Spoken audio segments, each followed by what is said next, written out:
આ શ્રદ્ધાંજલિ સ્વીકારો રે પિતૃ અમારા, શ્રદ્ધાંજલિ સ્વીકારો રે પિતૃ અમારા, એમાં અંતર્ભાવ અમારા રે પિતૃ અમારા, એમાં અંતર્ભાવ અમારા રે પિતૃ અમારા, સીતુ જાણી પડખે લીધા તમે જ્ઞાન બહુ દીધા, સીધો જાણી પડકે લીધા તમે દાન જ્ઞાન બહુ દીધા, તમે દાન જ્ઞાન બહુ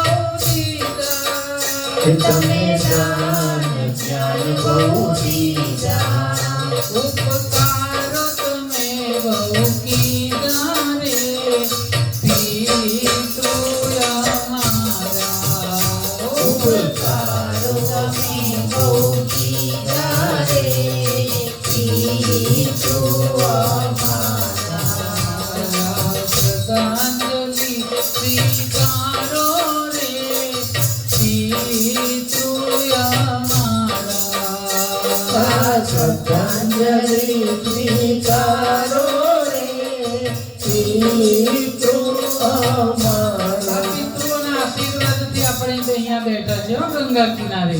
ભગવાનનો તો આશીર્વાદ ખરા, એમની કૃપા કરી, પણ આપણા પિતૃઓના પણ આશીર્વાદ છે એટલે આપણે અહીંયા બેઠા છીએ કે શિર મીઠો હાથ પસારી અમૃત ધારા વરસાવી, શિર મીઠો હાથ પસારી અમૃત ધારા વરસાવી, અમૃત ધારા વરસાવી, અમૃત ધારા વરસાવી, કરી ભૂલો અમારી માફી રે પિતૃ અમારા, કરી ભૂલો અમારી માફી રે પિતૃ અમારા, શ્રદ્ધાંજલિ સ્વીકારો રે પિતૃ અમારા, શ્રદ્ધાંજલિ સ્વીકારો રે પિતૃ અમારા, અમે સાવતા અજ્ઞાની કઈ સમજી શક્યા ના જાણી, અમે સાવતા અજ્ઞાની કઈ સમજી શક્યા ના જાણી, જ્યારે બાળક જન્મે ત્યારે અજ્ઞાન હોય છે, એને કઈ ખબર નથી પડતી. માના ગર્ભમાં રહે ત્યારથી તો માની સાથે પ્રેમ બંધાઈ જાય, પણ જ્યારે જન્મ આપે ને ત્યારે બાપને પણ ઓળખતો નથી. એની ઓળખ માં કરાવે છે કે બેટા તારા પપ્પા. બોલતા શીખવાડે, ચાલતા શીખવાડે, ખાતા શીખવાડે. એટલા બધા મા બાપના ઉપકારો હોય.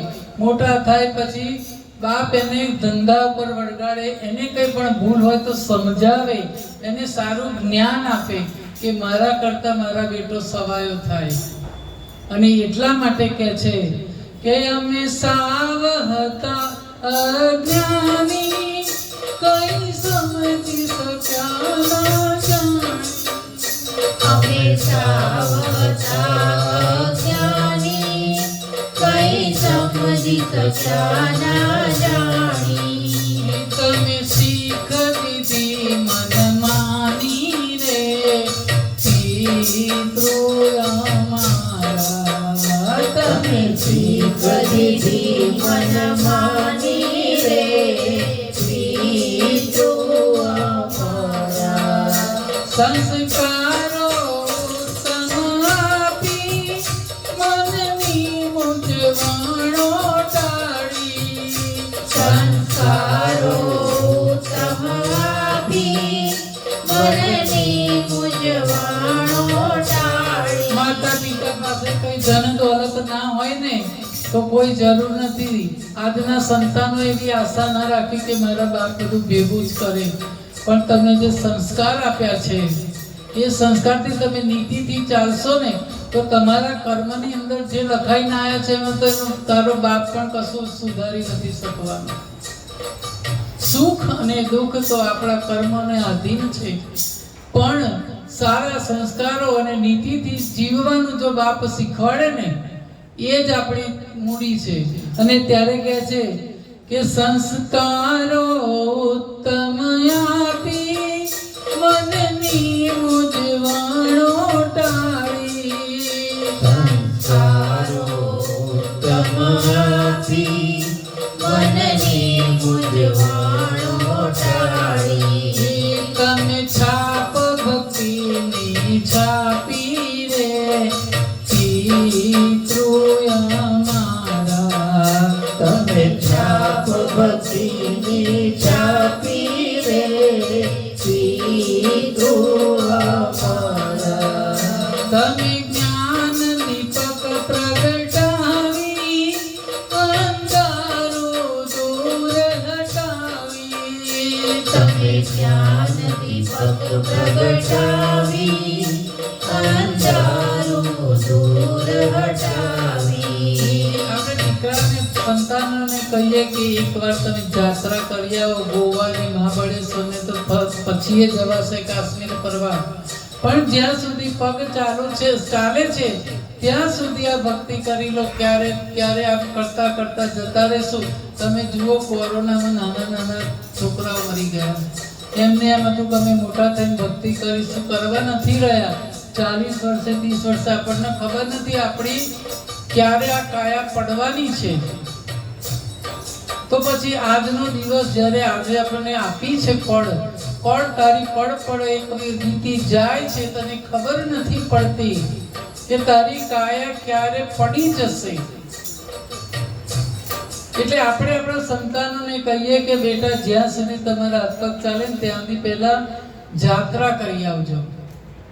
એટલે કે છે કે તમે જ્ઞાન દીપક પ્રગટાવી અંધારો દૂર હટાવી. તમે જ્ઞાન દીપક પ્રગટાવી અંધારું દૂર હટાવી.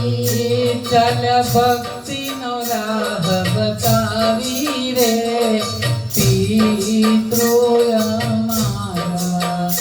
ચાલ્યા ભક્તિનો રાહ બતાવી રે પિતૃ અમારા.